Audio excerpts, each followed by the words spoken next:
It is my great pleasure to welcome you to the 9th session of the United Nations Permanent Forum on Indigenous Issues.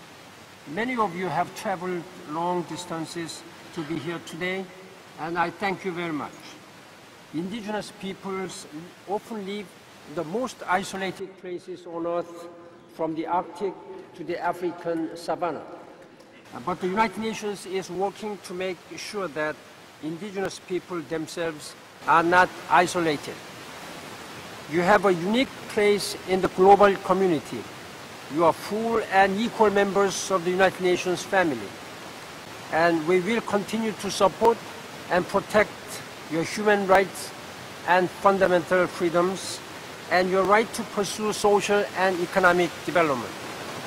I attach great importance to the United Nations Declaration on the Rights of Indigenous People, which was adopted in September 2007.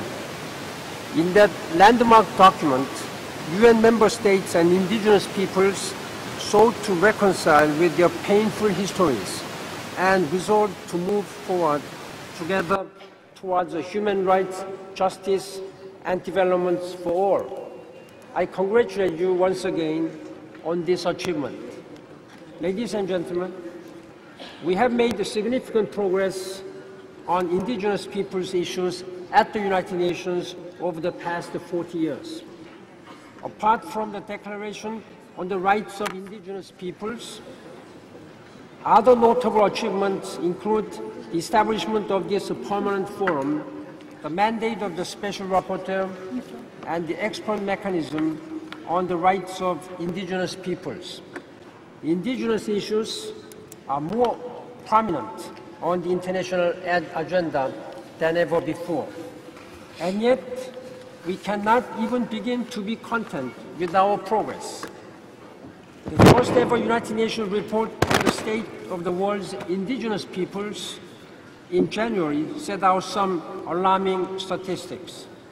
Indigenous peoples suffer high levels of poverty, health problems, crime, and human rights abuses all over the world. You make up some 5% of the world's population, but 1/3 of the world's poorest.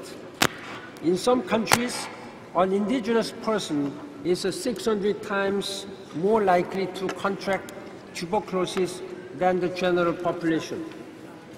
In others, an indigenous child can expect to die 20 years earlier than his non-native compatriots. Every day, indigenous communities face issues of violence, brutality, and dispossession.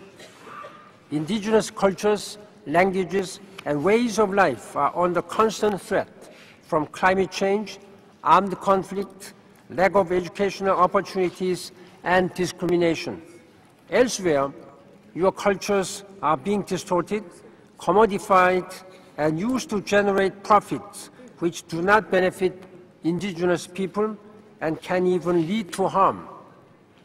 This is not only a tragedy for indigenous peoples, it is a tragedy for the whole world. Slowly but surely, people are coming to understand that the well-being and sustainability of indigenous peoples are matters that concern us all. Diversity is strength in cultures and in languages, just as it is in ecosystems. The loss of irreplaceable cultural practices and means of artistic expression makes us all poorer wherever our roots may lie. According to current forecast, 90% of all languages could disappear within 100 years. The loss of these languages erodes an essential component of a group's identity. That is why the special theme of your forum this year, Development with Culture and Identity, is particularly appropriate. It highlights the need to craft policy measures that promote development while respecting indigenous peoples' values and traditions. We need development that is underpinned by the values of reciprocity, solidarity, and collectivity. And we need development that allows indigenous peoples to exercise their right to self-determination through participation in decision-making on an equal basis. Ladies and gentlemen, the United Nations will continue to support you.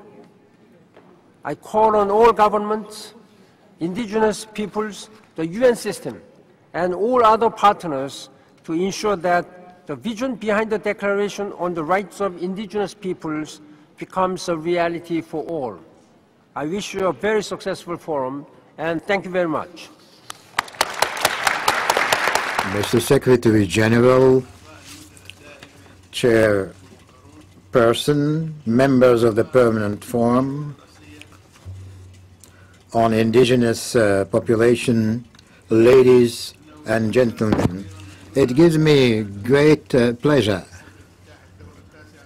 to attend the opening meeting of the Forum on Indigenous Issues.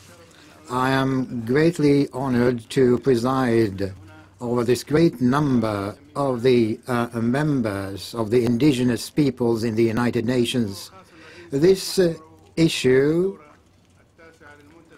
that is dealt with by this meeting, which is development in within identity and culture, relates to the rights of indigenous people. This is an essential issue on which the work is based in issues on human rights. The Declaration ensures the participation of peoples in development issues completely, including consultation in formulating the development programs and policies. The indigenous peoples have suffered from injustice throughout history, including languishing under imperialism and colonialism and divesting them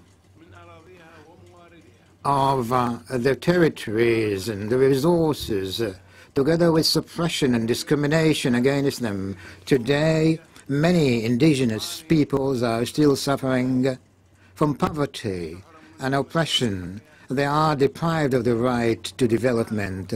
It is high time now to consider the industrialization and modernization and the role on the culture and identities of the indigenous peoples and how they compromise their natural resources. Development should go on through cooperation among countries, taking into account the identities and the cultures of the indigenous peoples. If there is a cooperation, a universal cooperation based on good faith, it would benefit inevitably not only the indigenous peoples, but enriching the society and environment at large. It would affect it positively. In conclusion, I wish to commend the Permanent Forum on Indigenous Issues that combines both the indigenous people and the member states in the United Nations organizations on its commitment to the rights of the indigenous peoples, and I wish them all success in your 9th session. Thank you.